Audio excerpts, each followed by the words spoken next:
Amém, amados irmãos. A palavra que eu gostaria de compartilhar com os amados irmãos está em João 17.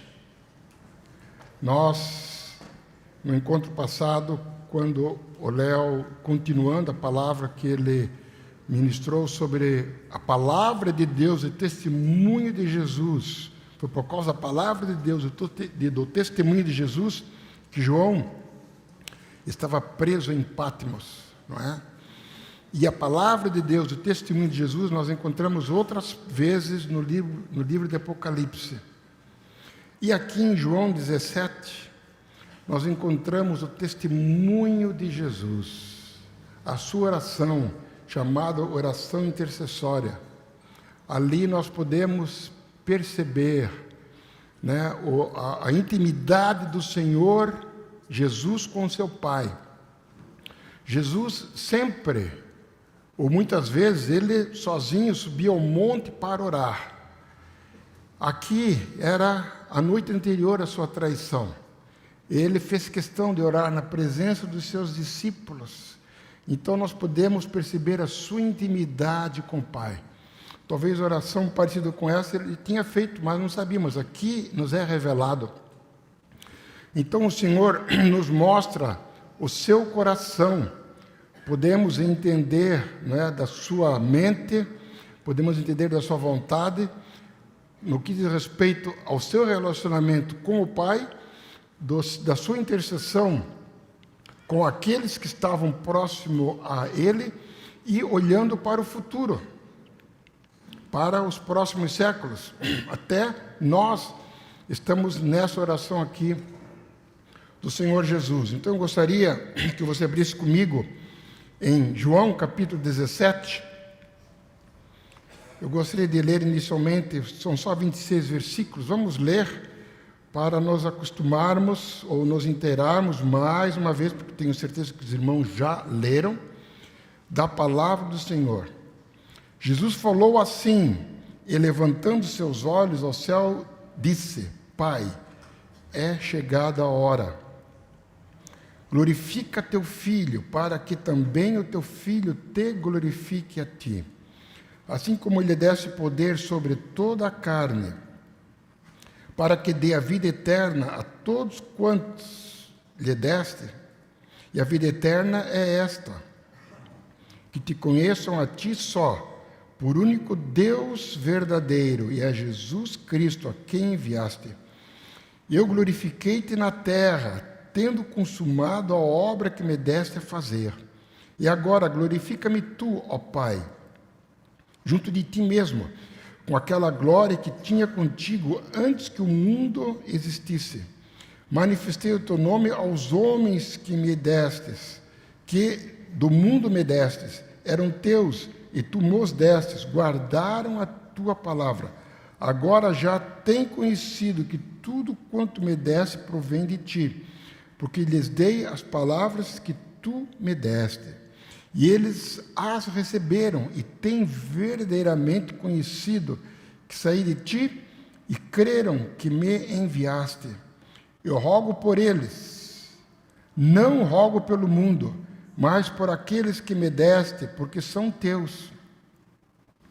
E todas as minhas coisas são tuas, e as tuas coisas são minhas, e neles sou glorificado. E eu já não estou mais no mundo, mas eles estão no mundo. E eu vou para ti, Pai Santo, guarda em teu nome aquele que me deste, para que sejam um, assim como nós. Estando eu com eles no mundo, guardava-os em teu nome. Tenho guardado aqueles que tu me destes, e nenhum deles se perdeu, senão o filho da perdição, para que a Escritura se cumprisse.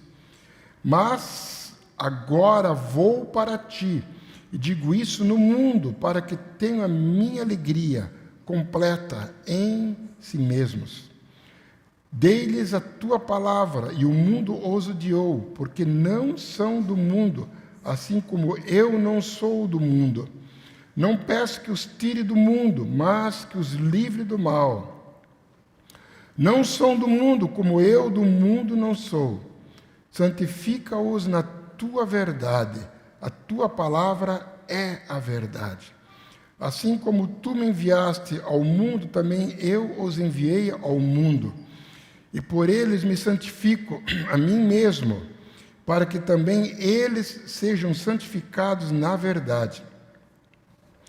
Eu não rogo somente por estes, mas também por aqueles que pela tua palavra hão de crer em mim, para que todos sejam um, como tu, ó Pai, o és em mim, e eu em ti, que também eles sejam um em nós, para que o mundo creia que tu me enviaste.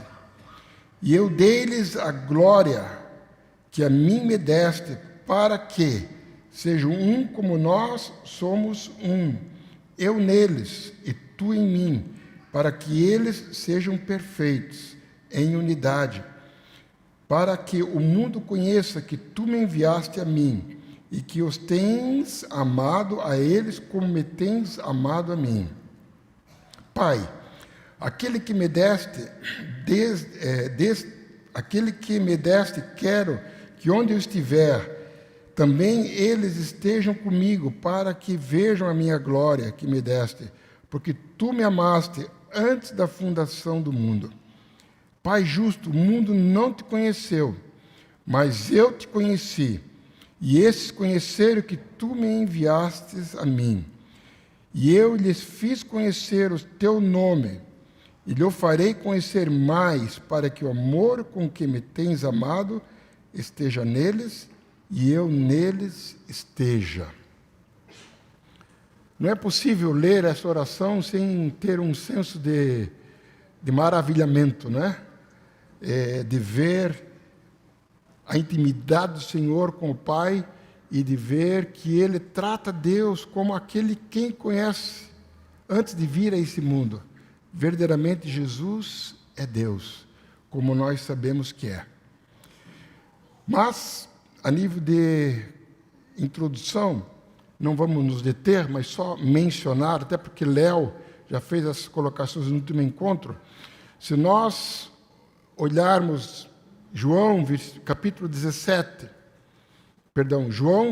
13, 14, 15, 16 e aqui 17, 5 capítulos, de 21 capítulos do Evangelho de João, quase 25% refere-se ao ensino que Jesus trouxe na última noite antes de ser traído.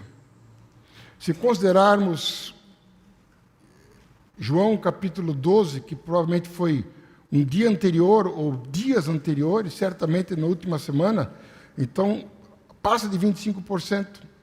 Mas aqui o Senhor Jesus concentra seu ensino basicamente depois. Se você só virar a sua Bíblia algumas páginas, só para citar e você ver lá comigo, no capítulo 13, que é quando Jesus lava os pés aos seus discípulos. Ele faz isso depois da ceia. Quando os discípulos estavam, vemos isso em Lucas, não vamos abrir agora, mas está registrado lá, que os discípulos estavam disputando entre eles quem seria o maior. Jesus pega a toalha, cinge-se e começa a lavar os pés deles. Lava o pé de Judas também, não é?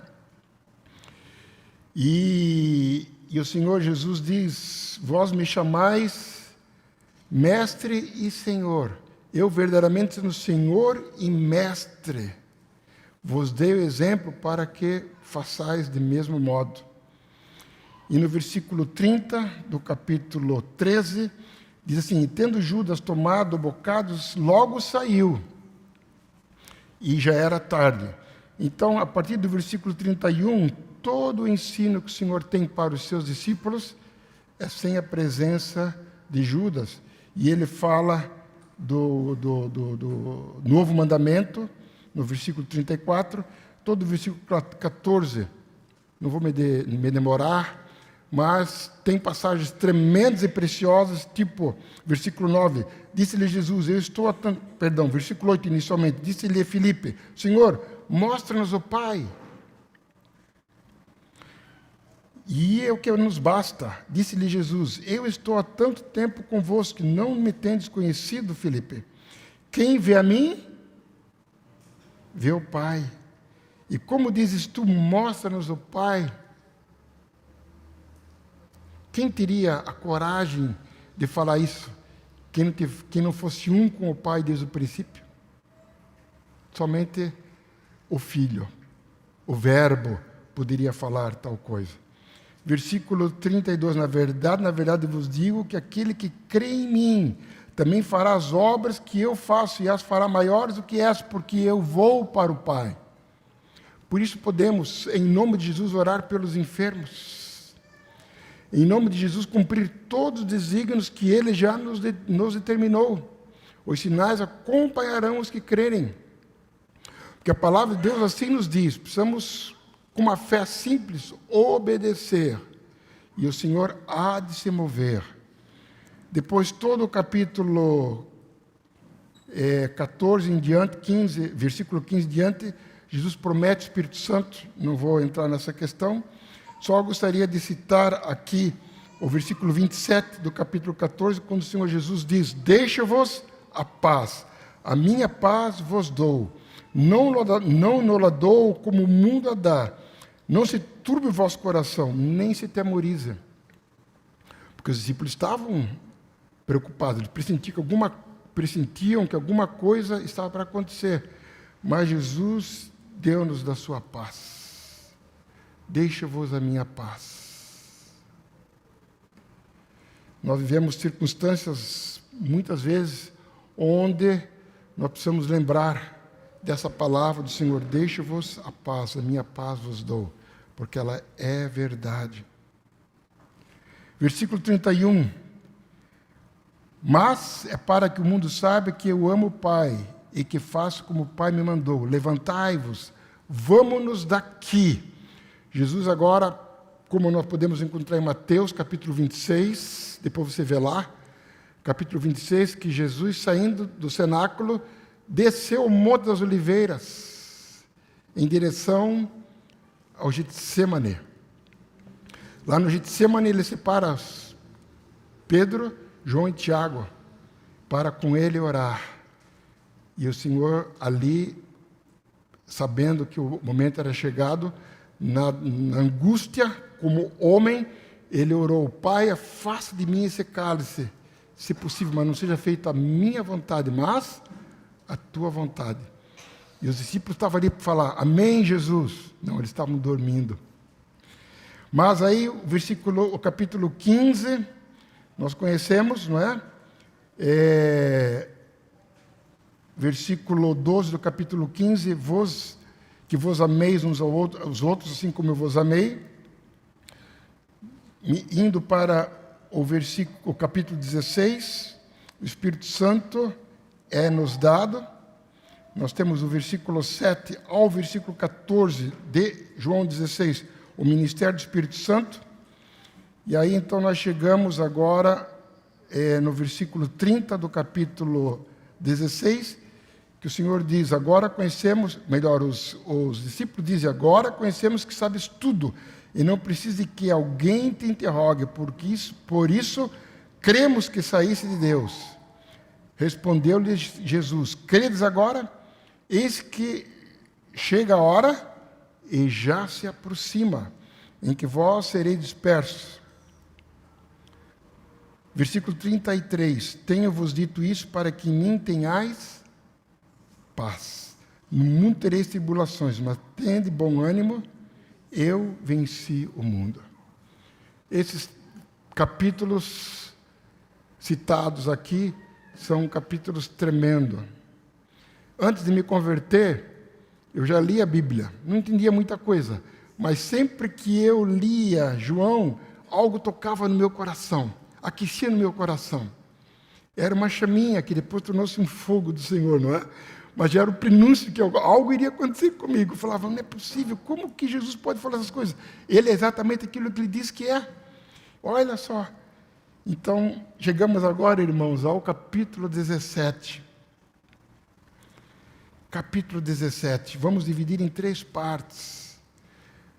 versículo 1 ao versículo 5 é a oração de Jesus referente a si mesmo e no seu relacionamento com o Pai. Queremos hoje ficar só no versículo 1 ao versículo 5. Mas do versículo 6 ao 19, Jesus ora pelos discípulos, pelos seus discípulos, aqueles que estavam ali presentes com ele. E do versículo 20 ao 26, ele ora por todos nós. Mesmo diante da morte, mesmo diante daquele momento difícil, ele ainda teve um coração para lembrar-se dos seus discípulos e interceder por eles e orar por nós, porque a obra dele é uma obra eterna. Então, os irmãos que estão ali gravando talvez queiram um nome para a ministração. Posso dizer que seria o testemunho de Jesus e a nossa resposta à sua oração. Tá bom? Todo o capítulo 17 é a oração de Jesus ao Pai, referente a si, aos seus discípulos e a nós. Mas gostaria de que os nossos corações, os nossos sentidos espirituais fossem despertados para vermos a grandeza e o amor do Senhor para conosco. Que nesses primeiros versículos o Senhor possa acrescentar dele mesmo aos nossos corações. Então, começando no versículo 1, eu gostaria, talvez até a nível ainda de introdução, enfatizar 3 palavras que são importantes. Jesus inicia assim, levantando seus olhos ao céu, Jesus disse, Pai.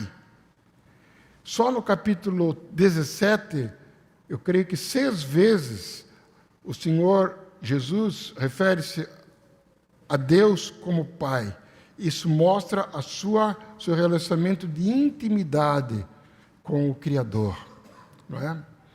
O nosso Criador, sendo todo-poderoso, Ele nos ama e enviou seu Filho para que pudesse comunicar quem Ele é através da face de Jesus. Outra expressão que nós encontramos aqui é chegado a hora.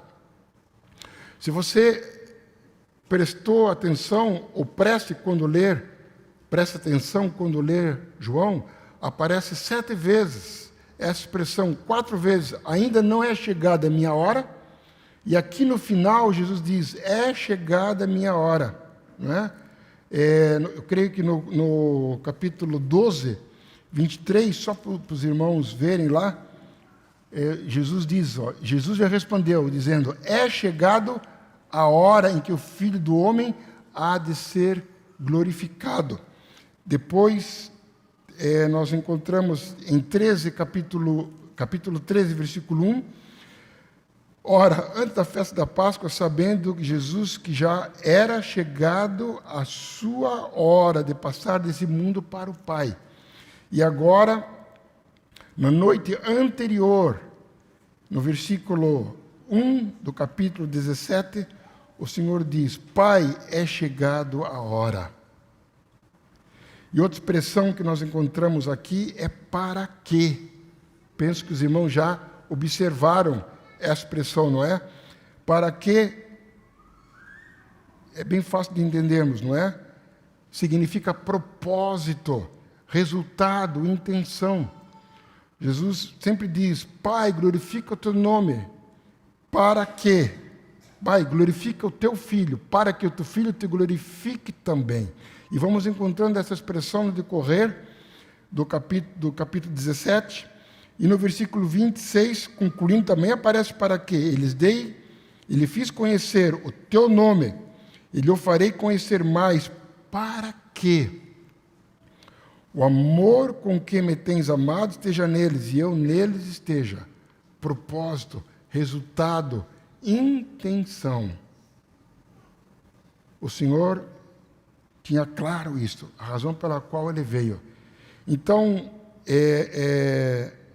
aqui no versículo 1, o Senhor Jesus diz, Pai, glorifica a teu Filho, para que também o teu Filho te glorifique a ti. O que significa isto? Eu penso que muitos irmãos têm a resposta, outros talvez não, mas essa palavra glorifica, ser exaltado, ser engrandecido, ser honrado, ser magnificado, não é? Está relacionado com o chamado do Senhor. Quando o Senhor Jesus diz, Pai, glorifica teu Filho, Ele está pedindo, sim, para que o Pai o glorificasse, mas o glorificasse com um objetivo, para que também o teu Filho te glorifique. Então, irmãos, o que significa para que o teu Filho te glorifique? Podemos perder o foco desse primeiro versículo se acharmos que Jesus estava preocupado consigo mesmo. Não, o objetivo do Senhor Jesus era que o Pai fosse glorificado através da obra que Ele estaria para fazer. Pai, sê comigo nesta hora, para que tu possas ser engrandecido, para que tu possas ser exaltado. Esse é o coração do Senhor Jesus. Podemos entender melhor, né, esse contexto do coração do Senhor Jesus para com o chamamento dele, para esse momento que ele estava vivendo, quando eu gostaria de ler 3 passagens que considero importantes. Uma delas está em Hebreus, capítulo 10. Abra comigo lá.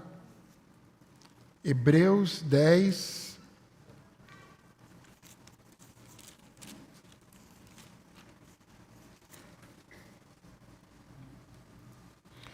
Podemos ler a partir do versículo 5. Aqui o autor de Hebreus cita Salmo de número 40.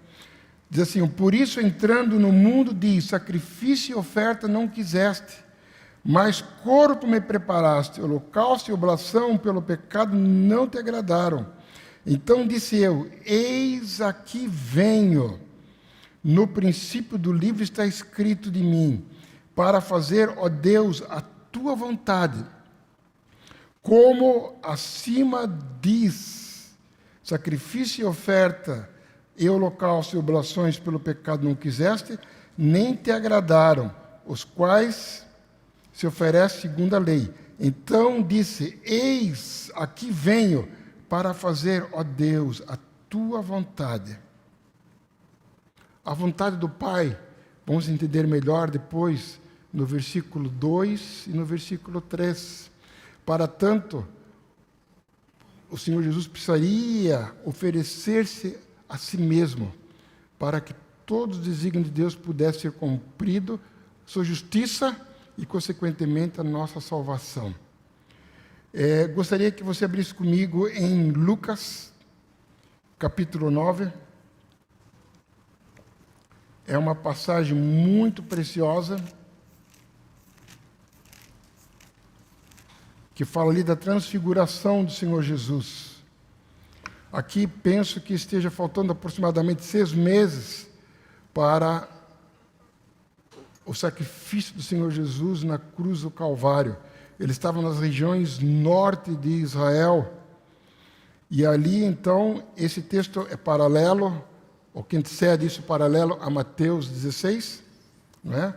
Quando ele pergunta aos discípulos que dizem os homens ser o filho do homem, mas depois ele quer saber o que os discípulos dizem a respeito dele. Nós sabemos o que Pedro disse. Na sequência, diz lá em Mateus, o que nós vamos encontrar aqui em Lucas. Versículo 30 do capítulo 9, diz assim, e eis que estavam falando com ele 2 homens, aqui Jesus foi transfigurado, né? Que eram Moisés e Elias, os quais apareceram com glória e falavam da sua morte, a qual havia de cumprir-se em Jerusalém. Esse era o propósito. Foi para isso que o Senhor Jesus veio. Mas o Senhor Jesus precisava dizer sim. A palavra de Deus diz, nós conhecemos, né? João 3,16. Porque Deus amou o mundo de tal maneira que deu o seu Filho, Mas o filho precisou se dizer: eis-me aqui, Senhor. Eu estou aqui à tua disposição para cumprir a tua vontade. E a prova disto está no versículo 51 do mesmo capítulo. E aconteceu que, completando-se os dias para a sua assunção, Jesus, homem perfeito, se ele decidisse subir aos céus, o Pai o receberia. Mas a obra de salvação não seria feita. Jesus precisaria passar pela cruz, coisa que ele fez. E diz o versículo 51, e aconteceu que, completando-se os dias para a sua assunção, manifestou o firme propósito de ir a Jerusalém, porque lá que ele seria morto. Então, no coração, Jesus já tinha determinado: eu cumprirei todos os desígnios do Pai. É importante nós termos isso claro, porque quando nós lemos lá em João 1, Pai, glorifica o teu Filho, para que o teu Filho te glorifique. O objetivo de Jesus era glorificar o Pai. O Pai estava com ele, mas ele queria cumprir os desígnios do coração do Pai, porque os desígnios do coração do Pai era a nossa salvação, para que seu plano original, perdido lá no Éden, pudesse ser resgatado novamente. Para tanto, haveria necessidade de um embate, de um grande embate, que nós vamos encontrar aqui em João. Quero que você abra comigo, João capítulo 12.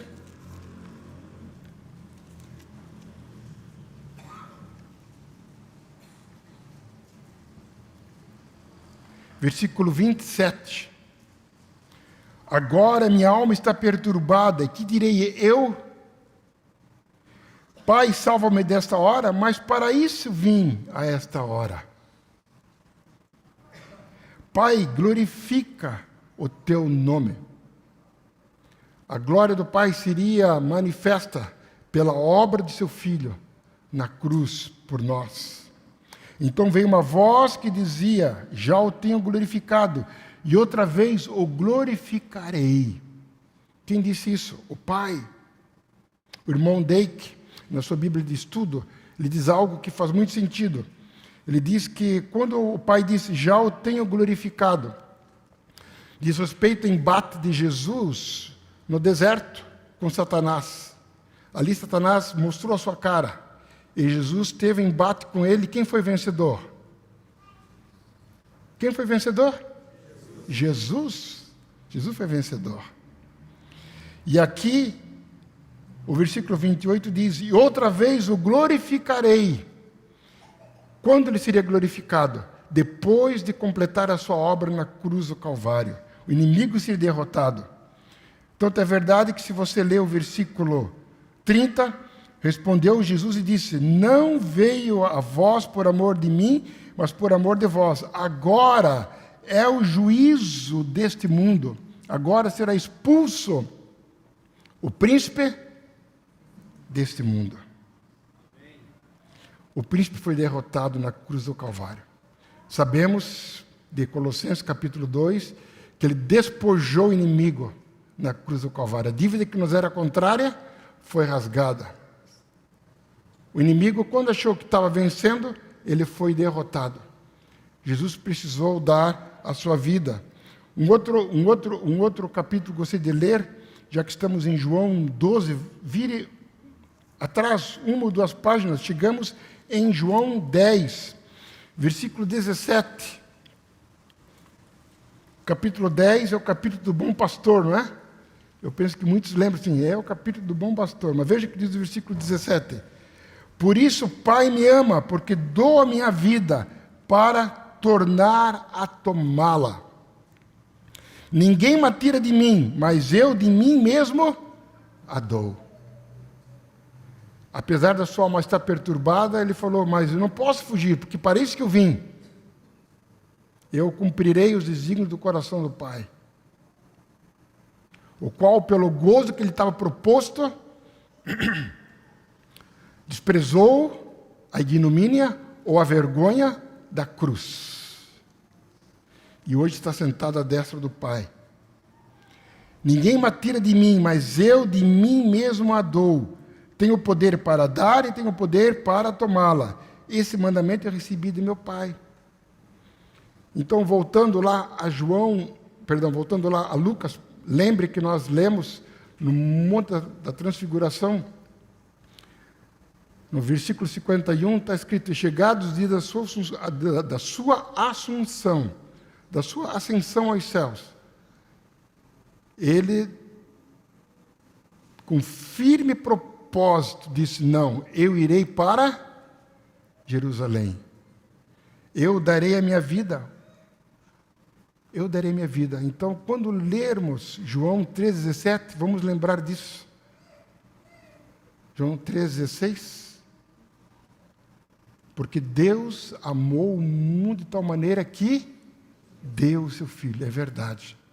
Para que todo aquele que não pereça, para todo aquele que nele crê não pereça, mas tenha a vida eterna. Louvado seja o nome do Senhor. Então, com esse versículo que acabamos de citar, de João 3,16, eu quero avançar para o versículo 2 e 3 de João 17. Quando o Senhor Jesus diz assim, assim como Ele desse poder sobre toda a carne, para que dê a vida eterna a todos quantos lhe deste, e a vida eterna é esta, que te conheçam a ti só, por único Deus verdadeiro, e a Jesus Cristo a quem enviaste. Eu não sei quanto a você, mas muitas vezes quando alguém pergunta o que é vida eterna, eu lembro deste versículo, é como uma definição de vida eterna. Mas eu penso que o Senhor está ampliando o nosso entendimento de que o Pai seria glorificado pela obra do Senhor Jesus na cruz do Calvário. E com a obra do Senhor Jesus do Calvário, como oramos e creio que cantamos hoje, fomos transportados do império das trevas para o reino de seu Filho de amor. João entendeu tão claramente que no seu Evangelho ele deixa claro que o propósito de Deus é nos conferir vida eterna. Quando ele escreve a sua primeira carta, já no final do primeiro século, ele enfatiza isto. O próprio Senhor Jesus diz, creio que é João 5, que aqueles que ouvem a minha palavra e crê naquele que me enviou, têm a vida eterna. Não entra em juízo, mas já passou da morte para a vida. Vamos sentir o pulsar do coração de João. Abra comigo na sua primeira carta, já quase no final do Novo Testamento. 1 João 2,25.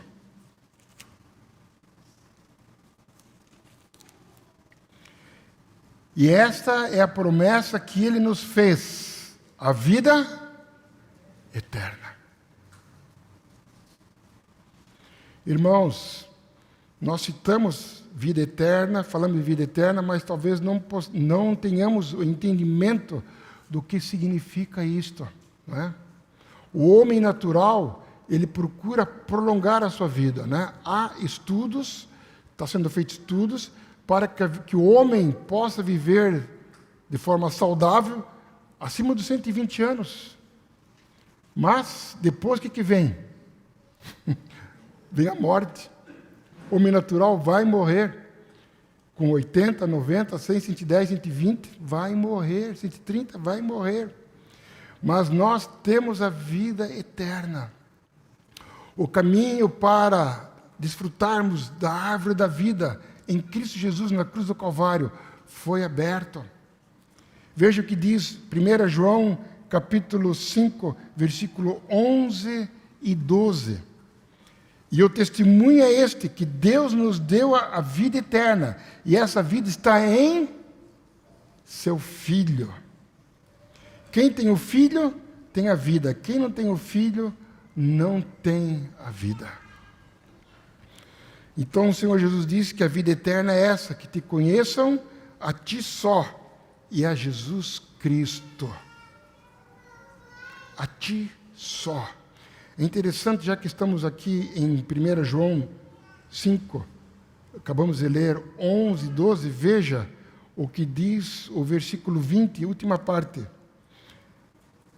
Bom, vamos ler o versículo 20. E sabemos que já o Filho de Deus é vindo e nos deu entendimento para que conheçamos ao verdadeiro. E no que é verdadeiro estamos, isto é, em seu Filho Jesus Cristo. Este é o verdadeiro Deus e a vida eterna. Filhinhos, guardai-vos dos ídolos. Né? Então, creio que quando o Senhor Jesus diz que conheçam a ti só, é um alerta contra ídolos e falsos deuses. Não estou falando de estátuas de ouro, de prata. Estou falando dos falsos deuses do presente século.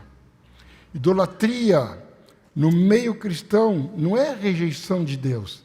A bem da verdade, o povo de Israel não rejeitou a Deus, mas eles tinham os seus ídolos e o Senhor os abominava por causa disso. Não quero os vossos holocaustos, não quero as vossas festas santas, é abominação para mim. Nós lemos isso em Isaías, lemos isso em outros profetas, porque tinha um coração duplo. Então, idolatria no meio cristão não é a rejeição de Deus, mas simplesmente colocando outra coisa no centro. E Deus é, então, marginalizado.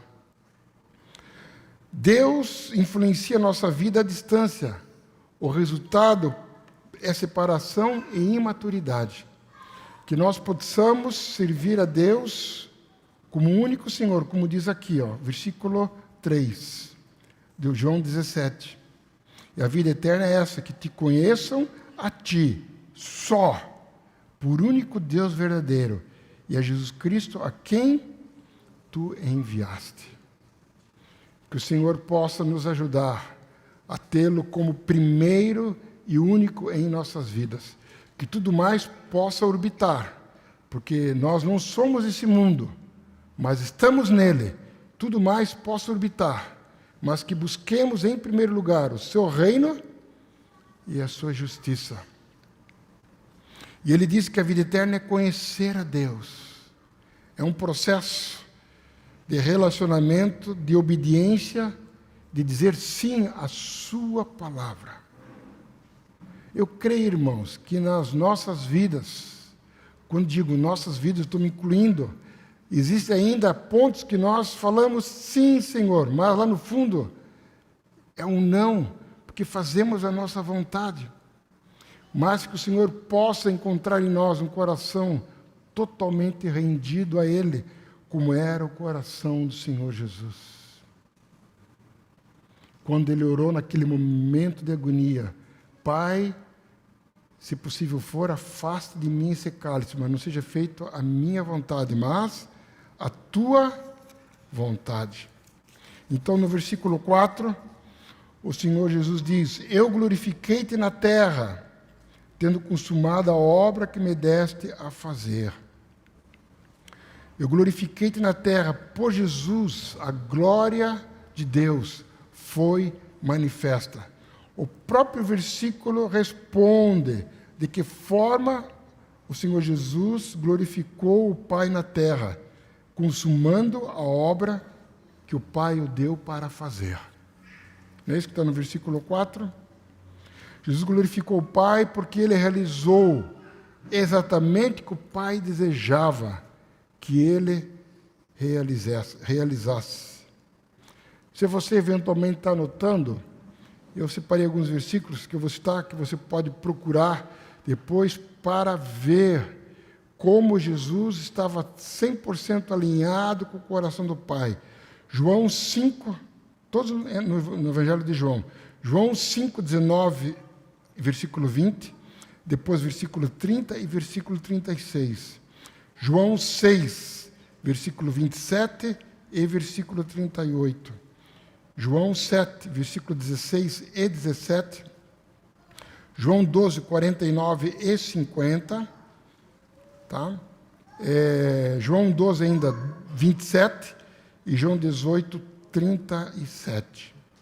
São passagens que nós encontramos como o coração do Senhor Jesus estava alinhado com o coração do Pai. Que o Senhor nos ajude a isto, irmãos, porque o Senhor Jesus pôde deixar esse testemunho para nós. E agora no versículo 5, quando ele encerra a sua oração referente ao seu relacionamento dele com o Pai, ele diz: e agora glorifica-me tu, ó Pai, junto de ti, mesmo com aquela glória que tinha contigo antes que o mundo existisse. Quem poderia falar isso? Só Deus, só o Verbo poderia falar isso. Aqui Jesus está dizendo: completarei a obra que me desse a fazer. Depois, Senhor, aguardo o meu reencontro contigo. Isso lembra-me, irmãos, o que nós encontramos nas Escrituras Sagradas, né? Quando Paulo, escrevendo aos Filipenses, diz que Jesus, sendo o Verbo, sendo Deus, não se aferrou a ser igual a Deus, coisa que ele era de direito, mas humilhou-se a si mesmo, tomando a forma de homem, e achado como homem, fez-se servo, e foi obediente até a morte, e morte de cruz. Pai, glorifica o teu nome, para que teu Filho também te glorifique. O Pai foi glorificado? Foi. O Senhor Jesus foi exaltado? Foi. A continuação, em Filipenses 2, diz: pelo que Deus o exaltou soberanamente. E o irmão Alcindo, quando trabalhou conosco, tenho certeza que ele citou Apocalipse capítulo 5. Gostaria que você abrisse comigo Apocalipse capítulo 5. Ali nós vemos a resposta a esse pedido do Senhor Jesus. E agora, glorifica-me tu, ó Pai, junto de ti mesmo, com aquela glória que tinha contigo antes da fundação do mundo. Capítulo 5 de Apocalipse fala-nos do Filho Redentor chegando aos céus. Ele chegou como o cordeiro que tinha sido recém-imolado. E todo o capítulo 5 é tremendo. Eu quero te convidar para que juntos nós entoemos esses dois cânticos que estão aqui. Versículo 9 diz assim: e cantavam um novo cântico, dizendo... Conhece o cântico? Digno és. Vamos para o Léo? Vamos para o Léo, para que dê o tom certo. Eu gostaria, irmão, que cantássemos esse cântico. E depois, o que está no versículo 13, é o que está sentado sobre o trono, que também nós cantamos. Com esse pano de fundo de João, capítulo 17, versículo 1 a 5. Quando o Senhor Jesus, por amor ao Pai, amor a nós, se deu na cruz do Calvário, para que nele tenhamos vida eterna. Nós somos eternos, não temos mais medo da morte. O dia que a morte chegar, nós vamos dizer: fomos promovidos. Fomos promovidos, estaremos para sempre com o Senhor, né? E quando o Senhor voltar, nós voltaremos primeiramente, porque a palavra de Deus diz que os que estão com Ele ressuscitarão e virão com Ele a encontrar os outros nos ares. Então, com isto, quero convidar você para ficar de pé e vamos glorificar ao nosso amado Jesus. Esse é o testemunho de Jesus, que Ele deu para nós. E esse testemunho que nós devemos dar: fomos resgatados, nossa vã maneira de viver, para que possamos servir aquele que era, que é e que há de vir. Que esse cântico possa ser cantado com todo o nosso ser, espírito, alma e corpo, engrandecendo a obra do Senhor por nós na cruz.